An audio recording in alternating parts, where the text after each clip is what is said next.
Hello guys, welcome to John academy. This is Shahul John. आज हम पढ़ने जा रहे हैं NIOS social science code 213 chapter 5 class 10th के लिए, जिसका नाम है भारत पर ब्रिटिश शासन का प्रभाव, आर्थिक, सामाजिक और सांस्कृतिक 1757 से 1857 तक। तो ये चैप्टर का नाम है। प्रीवियस चैप्टर को आप प्लेलिस्ट में चेक कर सकते हैं। इसमें हमने इम्पॉर्टेंट टॉपिक को डिस्कस किया है, जैसा कि हर वीडियो में करते हैं। टॉपिक हमारा फर्स्ट है, ब्रिटिश के भारत आने के कारण क्या थे। जो ब्रिटिशर्स थे भारत आए, उसका रीज़न क्या था, वो क्यों आए भारत में। तो यूरोपियन तथा ब्रिटिश शुरुआत में भारत में व्यापार करने आए थे। तो यूरोपियन हो या ब्रिटिश, भारत में क्यों आए थे? भारत में व्यापार करने के, यानी कि ट्रेड करने के उद्देश्य से आए थे। ब्रिटेन में हुई औद्योगिक क्रांति ने वहाँ के कारखानों के लिए कच्चे माल की मांग बढ़ा दी थी। जब ब्रिटेन में औद्योगिक क्रांति हुई, जैसा कि आपको पता है, हमने प्रीवियस चैप्टर में पढ़ा था, तब क्या हुआ, ब्रिटेन ने कच्चे माल की मांग को बढ़ा दिया। साथ ही वे अपना तैयार माल भी भारतीय बाजार में बेचना चाहते थे। और जब वो यहाँ से कच्चा माल ले जाते थे भारत से, फिर अपने यहाँ पर बनाकर उसको फिर भारत में बेच देते थे। तो भारत एक बड़ा बाजार बन गया था उनके लिए। नेक्स्ट टॉपिक है भारत में उपनिवेश के तरीके। भारत में ब्रिटिश उपनिवेशवाद की नींव 1757 के प्लासी के युद्ध के बाद पड़ी, जिसका प्रारंभिक उद्देश्य यहाँ के उन साधनों को अपने कब्जे में लेना था जिससे प्राप्त इंग्लैंड तथा अन्य यूरोपीय देशों में सरलता से बेचा जा सके। तो भारत में ब्रिटिश उपनिवेशवाद की नींव कब पड़ी थी? 1757 में, जब प्लासी का युद्ध हुआ। उसका शुरुआती उद्देश्य क्या था? संसाधनों को कब्जे में ले लेना, जिससे प्राप्त माल इंग्लैंड तथा अन्य यूरोपीय देशों में सरलता से बेचा जा सके। जिससे क्या हो, इंग्लैंड में और यूरोपीय देशों में माल को बेचा जा सके। प्लासी के युद्ध से पूर्व यहाँ ब्रिटेन को भारत से वस्तुओं को क्रय करने हेतु भुगतान सोने और चांदी में करना होता था। जब प्लासी का युद्ध नहीं हुआ था, उससे पहले की बात है, तब ब्रिटेन को क्या करना पड़ता है, भारत से वस्तुओं को खरीदने के लिए सोना या चांदी देनी पड़ती थी, तब वो भारत से सामान खरीद पाते थे।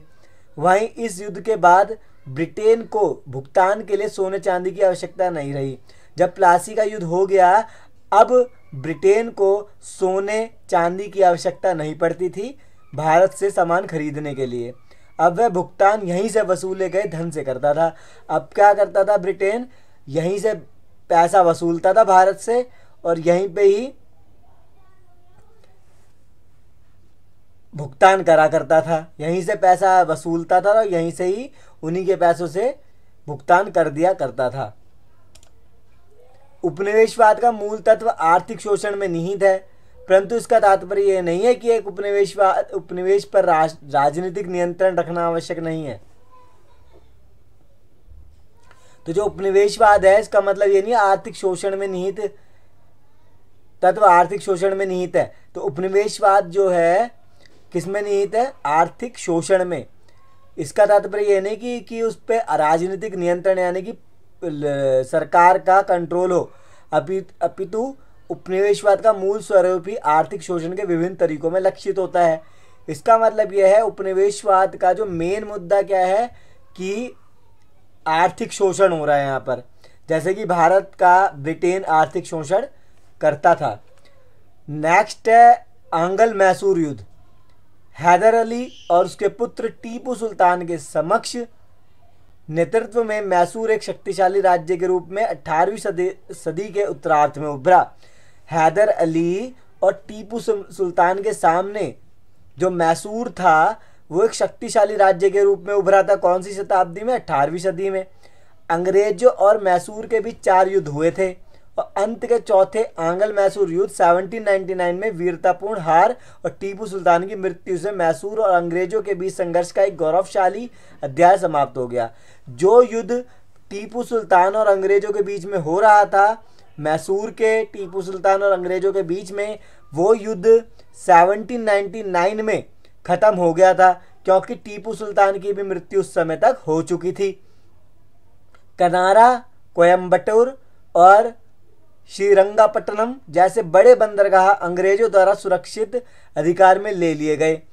ये सारे बंदरगाह थे अंग्रेजों ने अपने कंट्रोल में ले लिए थे। तो ये था आंग्ल मैसूर युद्ध। नेक्स्ट है एंग्लो मराठा युद्ध। 18वीं सदी के उत्तरार्ध में मराठे पश्चिमी और मध्य भारत में एक और दुर्जय शक्ति बन गए थे।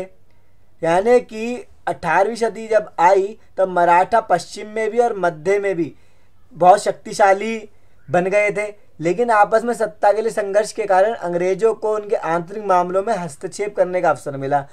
शक्तिशाली तो बन गए थे मराठा, पर आपस में क्या होता था, आपस में वो आंतरिक तौर पे यानी कि अपने ही आपस में वो लड़ते रहते थे, जिसका फ़ायदा अंग्रेजों ने उठाया। सहायक संधि अंग्रेजों और मराठों के बीच कई युद्ध का कारण बनी। एक सहायक संधि हुई जो अंग्रेजों और मराठों के बीच युद्ध का कारण बन गई थी। तो जब मराठा के आपसी में लड़ाई होने लग गई थी तब अंग्रेजों ने इसका फ़ायदा उठाया। तीसरा एंग्लो मराठा युद्ध 1817 से 1819 तक हुआ। उन दोनों के बीच अंतिम युद्ध था ये। अंग्रेजों ने पेशवा को हराकर गद्दी और उसके सभी प्रदेशों पर कब्जा कर लिया। अंग्रेजों ने क्या करा, पेशवा को हरा दिया और उसके सभी प्रदेशों पर कब्जा कर लिया। पेशवा की पेंशन बंद कर दी और उसे उत्तर प्रदेश में कानपुर के निकट बिठूर भेज दिया। और पेशवा की पेंशन भी बंद कर दी गई और उत्तर प्रदेश के कानपुर के निकट बिठूर में उसको भेज दिया गया। तो ये था एंग्लो मराठा युद्ध।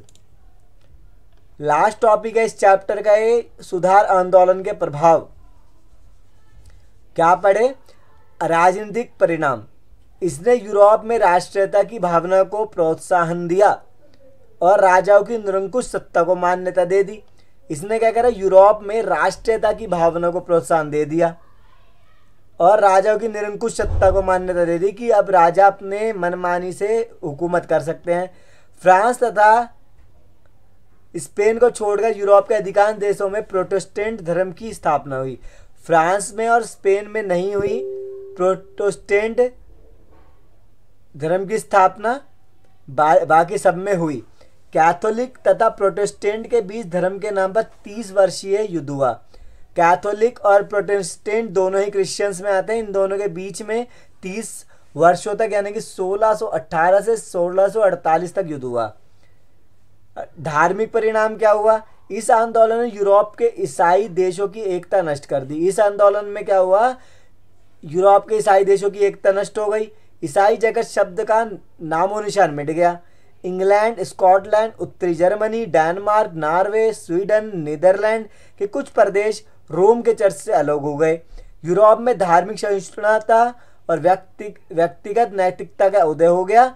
ईसाई धर्म में 3 संप्रदायों का जन्म हो गया। लूथर का संप्रदाय लुथेरियन, ज्यूगली का संप्रदाय विगलियन और काल्विन का संप्रदाय प्रेस्बिटेरियन।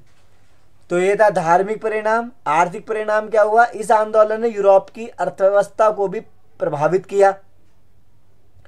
रोमन चर्च ने सूदखोरी को अनैतिक और अधार्मिक बताया था। तो रोमन चर्च ने सूदखोरी को अनैतिक बता दिया और अधार्मिक बताया, लेकिन प्रोटेस्टेंट संप्रदाय ने इसे कानूनी घोषित कर दिया कि ये सूदखोरी करना एक कानूनी हक है। इससे यूरोप में पूंजीवाद का विकास और व्यापार में भी वृद्धि हो गई। फिर लास्ट पॉइंट है इसका, राष्ट्रीय भाषा व साहित्य का विकास। धर्म सुधार आंदोलन ने राष्ट्रीय भाषा तथा साहित्य के विकास को प्रोत्साहन दे दिया।